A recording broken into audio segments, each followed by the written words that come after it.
I don't care what anybody has to say. The last Hunger Games was great. It was the story of President Snow and how he came up, what he had to go through, and it was wonderful. If you didn't like it, I'm sorry, you have bad taste. It was a wonderful villain origin story. It ended great. It was very long. It gave us a bunch of the things that we wanted going into a movie like this, and I was so excited to watch, and I was so excited to end. It's honestly my favorite Hunger Games. Anyway, today I'm going to be talking about how they could make way more money off of this series with like no effort.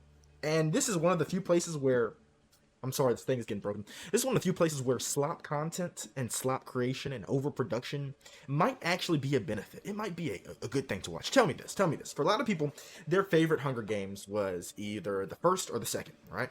For a lot of people, most people, I think they'd say the first. What was the first? The first was a high intensity moment where our main character was a poor person in a district and she was forced into the Hunger Games. And it all built up to this humongous fight that happened, and that's what we came there for, the Hunger Games, right? Well, in total, there were 75 Hunger Games, and we have seen a total of what? 3 of those throughout all the movies?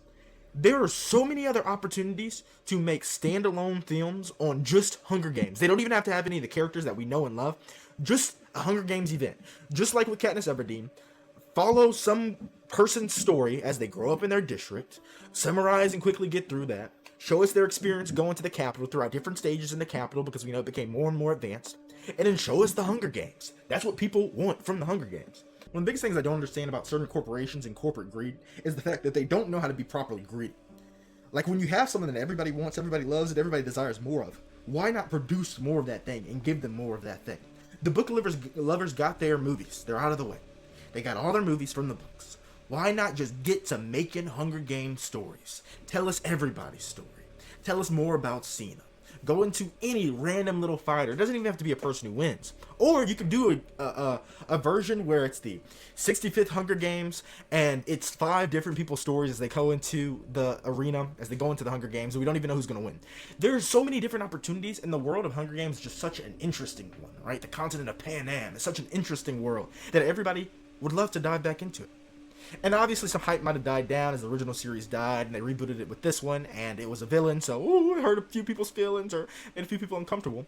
But there are so many opportunities within this world for them to make more money. So many things that are unexplained or we want to know more about or we want to see on the big screen. And I think that this is an easy way for them to run it up a couple more billion, a couple hundred million at the very least. I think they forget the aspect of the Hunger Games that is just horror, that it's just a horror movie, a horror film. It's both exciting and scary, right? Horror thriller, I guess. It's the idea that something like this could happen and could exist, and now we're going to watch somebody else's experience who has to struggle through something like this. There are so many parts of the human experience that it hits. A good chunk of The Purge, I feel like, was inspired by Hunger Games, because it came out around the same time.